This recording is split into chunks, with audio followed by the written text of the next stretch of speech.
There you go. Great crowd. Well, All right. we have the mics. Want to make sure you can be, we can be heard, and then we'll make sure you can be heard when we do Q&A. How much better is that? You like that? Check, check. Check. All right. It works. There you go, Congresswoman Tulsi. Yes, Tulsi. please. Tulsi. We're all friends. Yes. Thank you for being here. It's great to be here. Thank you all for coming out today. I appreciate it. And thank you all for being here. A quick round of applause for New England College. They got a great facility. They're very generous with it. Thank them for being here. And one other thing I got to note, Malloy, who the lighting, the fact you can, the shine off my head is because of Malloy. They do a great job all over New Hampshire, so a round of applause for Malloy as well. And thank you for being here in New Hampshire. You have had a very busy 24 hours already. Yes, it has been. We started out yesterday in Jaffrey. I'm trying to recollect our sequence here. I think we started out this morning in Peterborough. We started out this morning actually at New Hampshire Public Radio. Stopped at WMUR. Yes. Stay tuned on Sunday. We'll have a piece in the Sunday show. Is it called Close Up? And then we went to Peterborough, had a great gathering there. We had lunch at the Hayward Pub. I'm sorry. Little did you know the hardest question of the night would be this one. That's like a 7-word answer. It's great. Harlow's. Thank you. It was delicious. I had the chili. It was amazing. Very good. And we had a great gathering in Peterborough. We had a podcast interview with the Jackman brothers. I don't know if they are here. And then we were at the other campus, right? New England College in Henniker. Yes. Exactly, just before coming here. So it's been a great day. We've had great conversations, amazing turnout everywhere we've gone, and I'm excited to see the kind of energy that you all are bringing to this campaign and to this election. So thank you very much. So you're hearing a lot of folks. Yeah. They're excited. I mean, the energy in the rooms is palpable. I think a lot of folks here really want to beat Donald Trump. Is that accurate? Oh, yeah. That's the easiest question.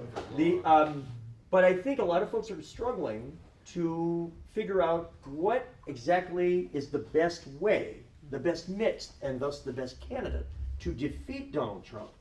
And I suspect you have an answer about what that mix is and who it is. So answer that question to start off. Why you as the best matchup for the ultimate job to replace Donald Trump? This is an important question, but it's only one part of the question. Just defeating Donald Trump alone is not enough. We have to bring about a complete change in leadership that addresses the problematic issues and policies that President Trump has put forward that have really hurt people in this country. But we also have to deal with the systemic problems and challenges that we, the American people, have been struggling with since before the 2016 election. So I want to make sure that we're clear about the situation that we're dealing with. I'm running for president to bring about that change in leadership in a few different ways. As a soldier, I serve in the Army National Guard now for almost 15 years. I've served on 2 deployments to the Middle East, and I've seen firsthand the cost of war.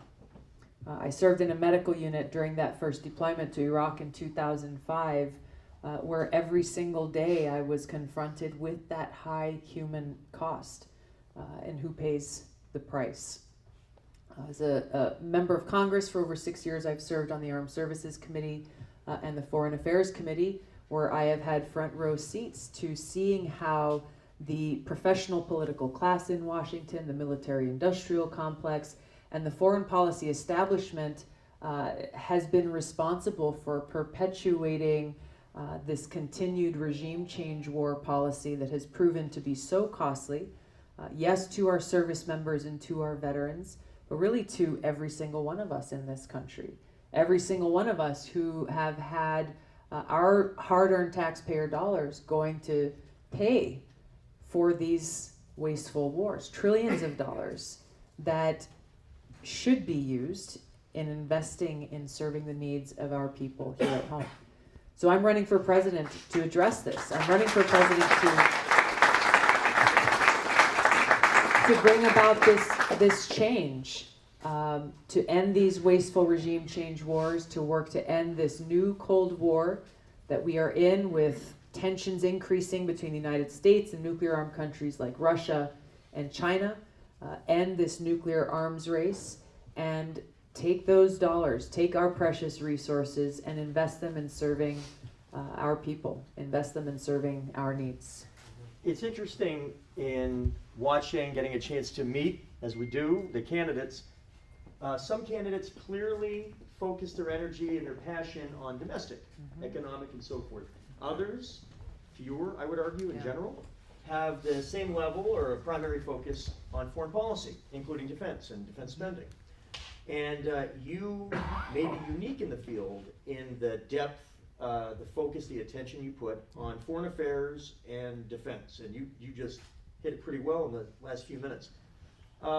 It is one of the points of frustration for a lot of Democrats of what often seems to be a blurring of differences in how we look at the world of foreign policy and defense spending. It's who is willing to increase spending less, rather than to have fundamental conversations about the nature of defense and how we spend the money at all. Yeah. How did we get in this place as a party and as a country? Eisenhower talked about the military-industrial complex, but the Democratic Party seems like it's kind of gone for the ride on a lot of this. Yeah. And you're talking about sea change. I am. How do we get here? How do we do something about it? So much of what you're referring to, I think, goes to two things. One is the corrupting influence of big money and special interest money in politics, influencing leaders and self-serving politicians from both parties who continue to beat these war drums, who continue to wage these wasteful regime change wars. So often they are done under the guise of humanitarianism, telling the American people, well, we have to go and wage these wars to help the people in these countries, when really there are other motives at play. We see this happening in Venezuela as we speak, where John Bolton from the Trump administration is not even trying to hide really what this is all about, saying on national television, this is about oil. This is about making it so that American oil companies can go in and access the resources that belong to the Venezuelan people. We have seen this time and time again, the hypocrisy in how these leaders advocate for being the policemen of the world, that we should go and topple the brutal dictators that we don't like in other countries, wage these costly and counterproductive regime change wars, while at the very same time cozying up to countries like Saudi Arabia, providing them with support in waging a genocidal war in Yemen that has never been authorized by Congress, that has taken the lives of tens of thousands of people, creating the worst humanitarian crisis in a generation. This is all happening with the support of the United States, with the support of the United States military. So you're asking how we got here and how we can make this change. There are so many people in each of these areas, whether it's in politics or the foreign policy establishment or in the military-industrial complex, who have based their entire lives and careers around perpetuating this status quo, around continuing these interventionist regime change wars. So when people like us call them out on it and speak the truth about the true cost of these wars, about how these wars they are saying are waged on humanitarian purposes are actually increasing the suffering and death and destruction for people in these countries, they get very defensive. And they resort to smear tactics and name calling, which we're seeing all too well in our campaign now, rather than actually debating the facts and the truth about the consequences of these wars. What to speak of the fact that these wars are actually undermining our own national security. They're actually making us less safe and strengthening terrorist groups like ISIS and Al-Qaeda in other countries. One last note on Saudi Arabia that really makes me angry as a service member is You have people in this administration, you've had people in previous administrations across both parties who will stand there and tell you with a straight face how Saudi Arabia is our ally. And now, of course, with the brutal murder of this journalist, Khashoggi, in Turkey, there was a lot of a light shining on what Saudi Arabia is doing. But I'll tell you, every interview that I had around that time, on a lot of national cable news shows, they wanted to talk about what happened to Khashoggi, this journalist. But I use that opportunity to also talk about all of the other things that Saudi Arabia is doing that is counter to our interests, that is counter to the interests of peace, and how they are both directly and indirectly supporting the very same terrorist groups, Al-Qaeda, who attacked us on 9/11 and who our military is supposed to be trying to defeat. These are the kinds of changes that we need to make in our foreign policy, where we are working with other countries in a more cooperative fashion, where we are ending these wasteful wars, we are ending this nuclear arms race that's costing us so much and making us less safe, and really focusing on how can our foreign policy best serve the interests of our people and our country. And you're right, it will be a flashpoint. I mean, folks will ask you about Syria all the time. Yeah. And I think it's important to give an opportunity for folks that maybe hear just at the headline level or the 2-minute cable news element, and then life goes on. Mm-hmm. But they got you here this evening, so that's an exciting opportunity. If you could take a second, describe your engagement to try to learn the full situation from all perspectives. You've described the thought process about comparing what's happening now to what could happen in a destabilized situation, a further destabilized or different situation. Talk a little bit about that, because you get hit on that. Yeah.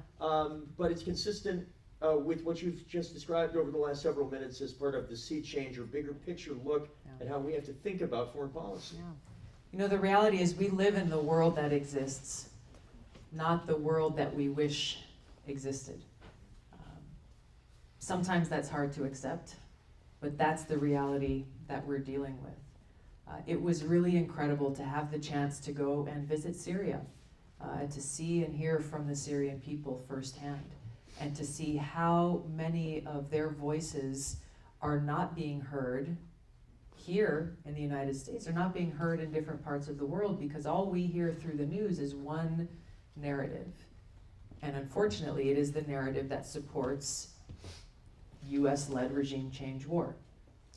What I heard from so many people there, and I had a chance to talk with people, religious leaders who were very concerned from their perspective. They knew that the most dominant force on the ground in Syria were these terrorist groups, a whole bunch of different groups that are one way or another allied or aligned with Al-Qaeda and ISIS, and they knew that if we came in and toppled the regime, that these groups would be the ones who would take over and would immediately try to eliminate all of these religious minorities. It was an existential threat that they were talking about.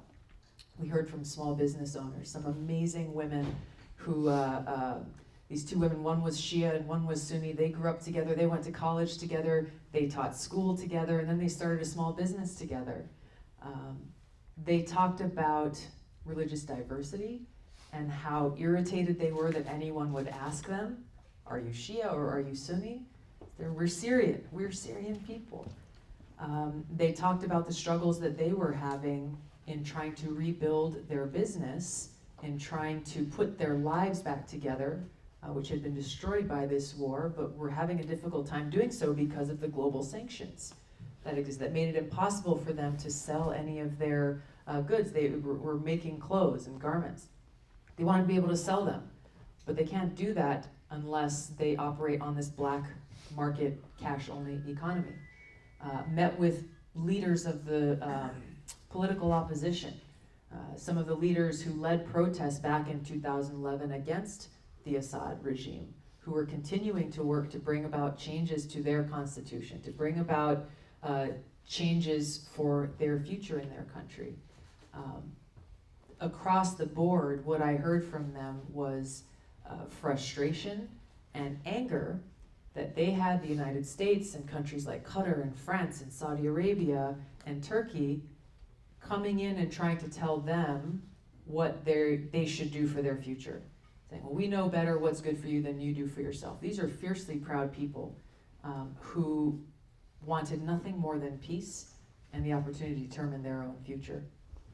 I met with Assad while there in the pursuit of peace and security. Because unless we have leaders who have the courage to have those tough conversations, to meet with people, whether they be adversaries or potential adversaries, unless we have the courage to have those conversations, the only alternative is war. So whether we're talking about Assad in Syria or Kim Jong-un in North Korea, these conversations are critical for us to pursue and maximize all diplomatic and peaceful paths towards, in North Korea's case, denuclearization, towards finally ending the Korean War. Unless we're willing to have those conversations, then, like I said, the only alternative is war. Some of you may not know that, depending on if you got stuck in traffic on the way up, but Bob Mueller handed over a report today to the Attorney General. There is no news. When I saw that, I thought your schedule could change quickly, and so could all of ours. But there's nothing tonight. The Attorney General has said, I guess in the last half hour, there will be no news tonight. But he said, it sounds like by the end of the weekend, we'll begin to know more. An undetermined time before the end of the weekend. So something's going to be hitting the news pretty soon. Of course, the two-part question I'd like to ask is, I presume there are things that you know that we probably don't, and if so, what are those things? Well, I'm not going to ask that. Nice try. Yeah. Next time, next visit. Talk a little bit about, I mean, there's still a wide range of things that could occur. This is not the end of the road by any means, it appears. Talk about where we're at as the Mueller investigation appears to be winding down. Yeah. And as a Democratic Party, some say, let's go get impeachment. Others say, let's go beat him at the ballot box. And there's some nuance in the middle. Where do you see it? Yeah. Great questions. On the first, I don't sit on the Intelligence Committee. If I did, I wouldn't tell you what I heard anyway. There you go. But Mueller and his team have been very tight-lipped throughout this investigation, other than the leaks that we've all read about in the media. So I think I'm waiting, just like everyone is, to see what the results of that investigation are. There was a resolution that we passed in Congress, I think last week, that actually passed with unanimous support from the House of Representatives to make the results of this report public and transparent for us and for the country to see. So I think that's the right thing to do, and that's something that we're pushing for. And I think it makes a strong statement that this had Democrat and Republican support. Look, we'll just have to wait and see what the report says. I don't think it's a constructive use of our time to try to think, well, if scenario A occurs, then we should pursue this path, B, C, D, E. I mean, you could spend all day and all night doing that. On the question of impeachment, I think that setting the report aside for a second, the dangers of pursuing impeachment is that it will further divide an already torn apart country. I strongly feel that in order to bring about the change we want to see, we have to defeat Donald Trump at the ballot box. Otherwise, an already bad situation is only going to get worse. Our country will only continue to get further torn apart. We've got the opportunity to reach out and to try to heal some of those divides, to bring our country together based on our common values and ideals and interests, first and foremost of which is putting the well-being of our people and our planet first. There are a lot of folks in this country who feel like we've been left behind. A lot of folks who feel like our voices haven't been heard. We've got the opportunity to mend some of those bridges, to bring folks back together and say, look, it's in all of our interest to find some common ground, to come together around those shared American values and build that path forward, making the kind of change that we want to see. Going down the road a little on the the great divisions that exist that you just described in the country, where do you see specifically, maybe types of policy, whether it's energy, environmental, tax code, this feeling that folks feel like they got left behind, Yeah. and they're looking for answers, and they're willing to try some things, as we found out in 2016. Where do you see some of the greatest opportunities to take folks that right now maybe weren't willing to vote Democratic, were willing to take a chance on Donald Trump, but are open for business? What are the easiest, cleanest shots for us to bring some of those people home in ways that are genuine and authentic? I think the first and most simple approach is just being willing to have the conversation. I think it's unfortunate that we're in a place where our country has become so hyper-partisan and polarized that too often, and frankly there are people on both ends of the ideological spectrum that I think are guilty of this, just saying, look, you voted for the other guy or gal, and I don't have anything to talk to you about.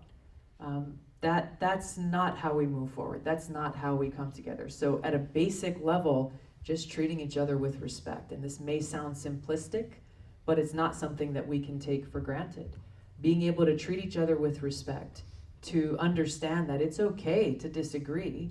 We can disagree without being disagreeable. We can have strong, fiery debates on issues, but ultimately what it comes down to is we all live in this great country.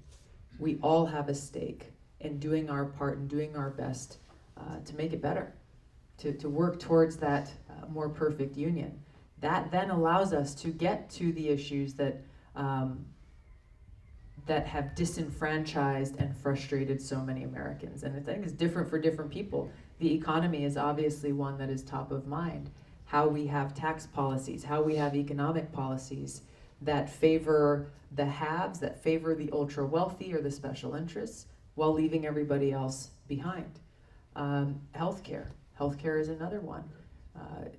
Unfortunately, we still have people in this country who are not able to get the healthcare they need, who don't have insurance coverage, or who do but have extremely high deductibles that make it virtually impossible for them to actually get the care they need.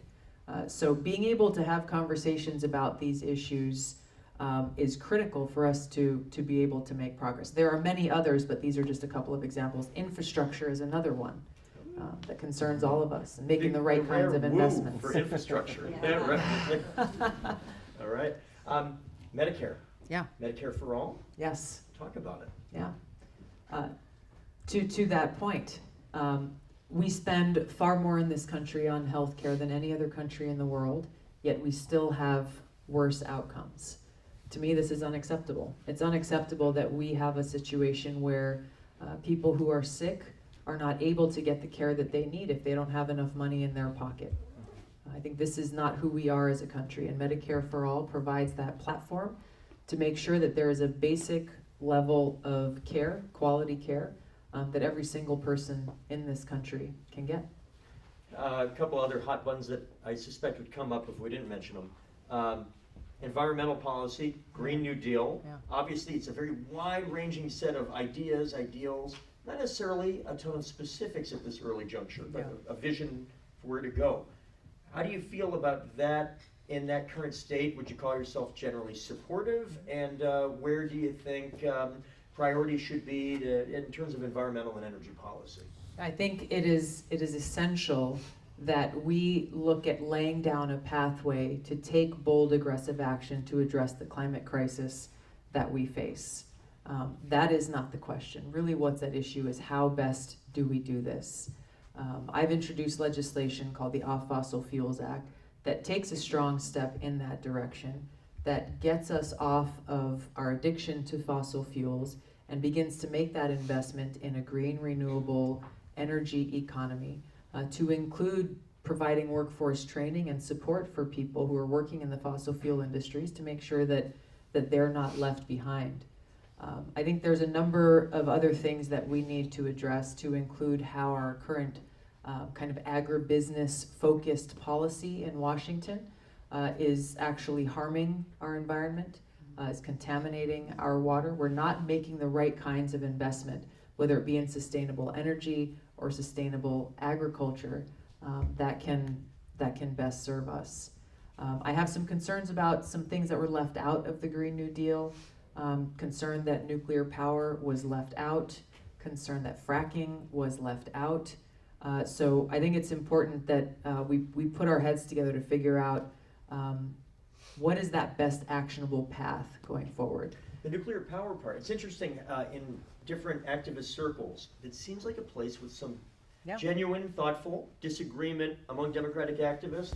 The carbon element, you know, if you want to accelerate reduction of carbon versus obviously some very hot concerns About nuclear waste. Yes. And that's really what it comes down Yes. to, is we've got to not be short-sighted in the decisions that we're making about this big aggressive plan, these big investments that are necessary. We cannot leave behind a situation where we are addressing the here and now, but leaving behind nuclear waste for generations to come. You know, in Hawaii, we were kind of indirectly impacted by the nuclear power plant disaster in Fukushima in Japan. It should raise, looking at what folks there went through, how their entire communities were ruined because of that nuclear disaster, should raise a red flag for all of us. It should raise a red flag for all of us that these nuclear power companies and corporations refuse to insure themselves and their own nuclear power plants. They will not build these plants unless our federal government and taxpayer dollars provide insurance for them in case of these massive and very destructive disasters. I feel pretty strongly about this and why we have to make sure that our investments are smart and that we're not just looking at how this impacts us today, but how it will impact our kids and their kids and what we're leaving behind for them. Couple of final, quick, more biographical and nature tech questions, then get it out to folks here tonight.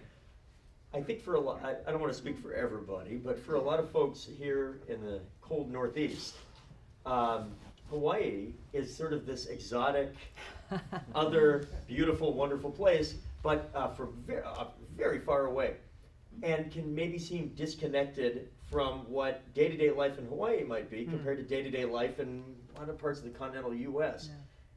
Tell us, as a bunch of New Hampshireites, how do you connect the Hawaiian experience to, for lack of a better term, the New England experience? What are some things that maybe actually we don't expect, Yeah. but we should know about how you see the world because of that different background?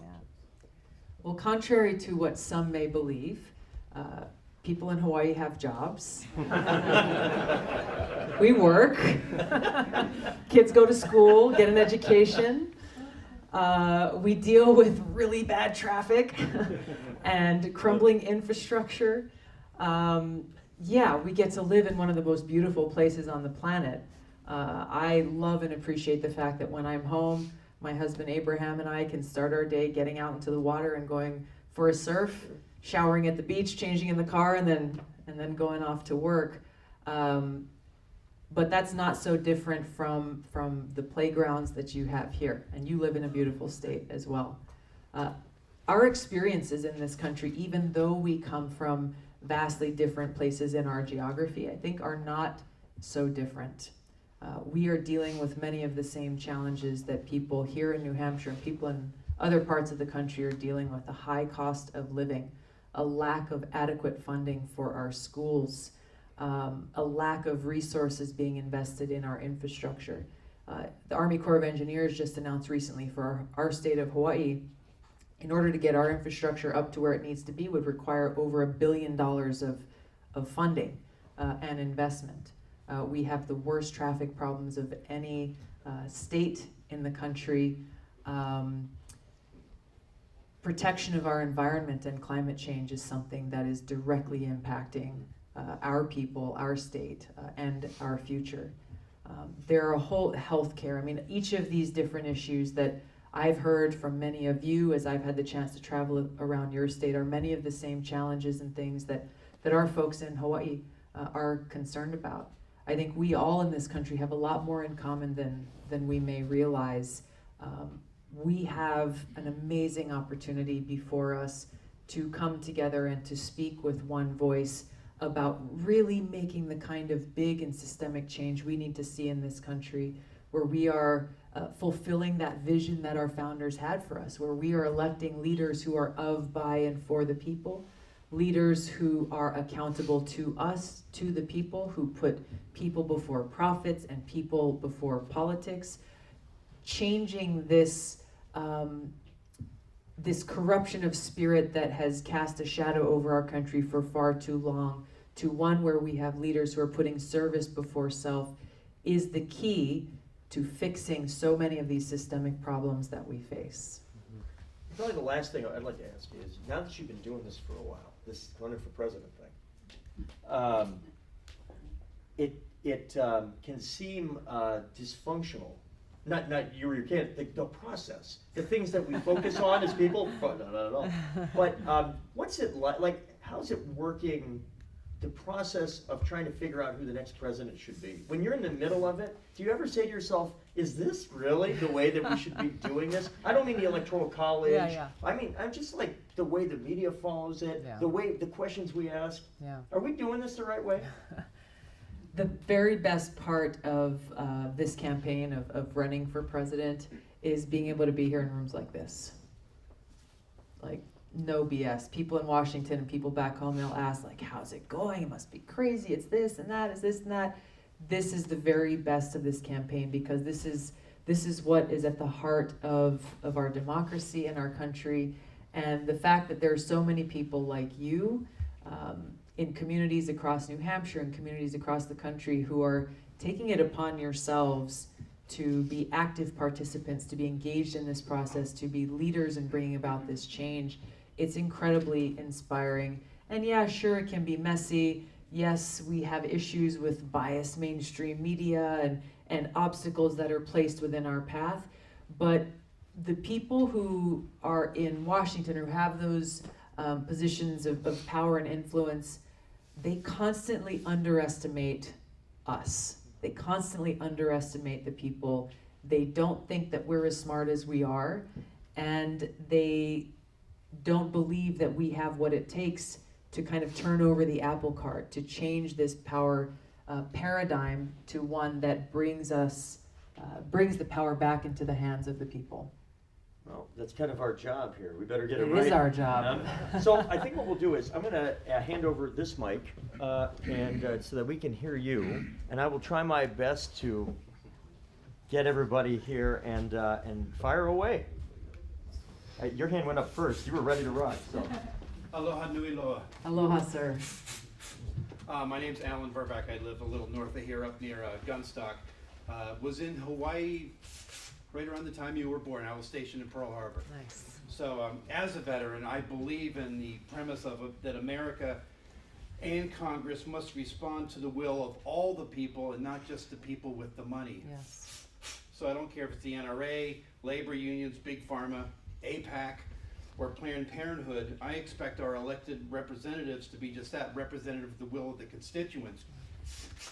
What will you do to return control of our government back to us, so that people in Congress, whether it's the Speaker or whether it's the leader of the Senate, will actually respond to the people who elected them and sent them there, instead of the people who are willing to give them paychecks? Thank you.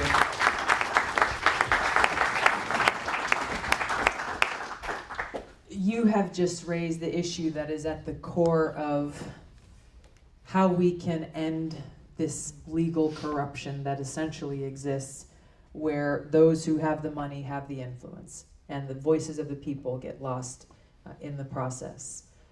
I don't accept any PAC contributions, don't accept any lobbyist contributions. Our campaign is completely powered by people like yourselves, individuals who are making sure that our voices are what are breaking through. This is the kind of change that I think we need to see across Congress, across our elected officials, and I urge you to ask your elected leaders to make that change. Already we're seeing in 2018, because of voters kind of setting the bar and saying these are the expectations that we have for anyone who wants to serve in Congress, we're seeing more people who have been elected to Congress who made that pledge and have kept to it than ever before. So we're moving in the right direction, and having these kinds of conversations and holding leaders accountable is the best way at this point to do that. I think we also need to pass legislation. I'm working on legislation in Congress right now to deal with the revolving door in Washington, where you have unelected leaders who are in positions of power, who will go out and either work as a lobbyist for a special interest or work as a defense contractor, for example, come in to the government, shape the policies that can benefit that industry or that company, then turn around maybe after a year, 2 years, 3 years, 5 years, whatever, go out and get a big payday back into that sector. There are too many examples to name on this, but just a few that come to mind. Ajit Pai, who is the chairman of the SEC, having worked as the legal counsel for Verizon. And then Dick Cheney with Halliburton. How many Wall Street regulators came off of Wall Street, went in to quote unquote regulate Wall Street, and then went back and worked in Wall Street. We see this in the defense industry as well. All of Trump's secretaries. Exactly. So Quick follow-up, yeah. because I think is public financing of elections. There are a lot of different ways to get there. yeah. Talk about that for a moment, if you would. I think that's a important thing that we need to examine on how best to do that. I support the concept of public financing of our elections to level the playing field, and I think that would help